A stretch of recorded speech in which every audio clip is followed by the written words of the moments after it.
Hi ළමයි, welcome back to my YouTube channel. ඔන්න අදත් චුටි වීඩියෝ එකක් අරන් ආවා. අද මගේ යාළුවෙක්ගේ වෙඩින් එකට ගිහින් තමයි මම මේ ඉන්නේ. ඉතින් අපි උදේම ගියා. අනෙක් යාළුවෝත් ආවා ඊට පස්සේ. අපි ගියාට පස්සේ ඉස්සෙල්ලාම ඔන්න අපිට වෙල්කම් ඩ්‍රින්ක් එක හම්බුණා. ඉතින් අපි ඒකත් දීලා පොඩි කයියක් දාගෙන තමා මේ ඉන්නේ. හුඟ දවසකින් තමා යාළුවෝ හම්බුනේ. අපේ ගමේම තමා වෙඩින් එක තිබ්බේ. මේ ඉන්නේ බ්‍රයිට්. ඉතින් අපි යාළුවොත් එක කය ගහන එක තමා ගොඩක්ම කරේ. ඊට පස්සේ අපි දවල්ට කෑවා. කනකොට මේ නංගිලා ටික සර්ප්‍රයිස් ඩාන්ස් එක කරා. ඔයාලත් බලන්නකෝ ඉතින් මේ ටික.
අපි යාළුවෝ ටිකත් ඉතින් චුට්ටක් ඩාන්ස් කරා.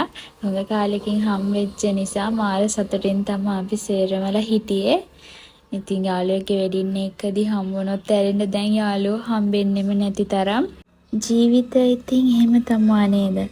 අපේ ජීවිතේ සමහර දේවල් අපි හොයාගෙන යනකොට සමහර දේවල් අපිට මගහැරෙනවා. ජීවිතේ හැටියේ.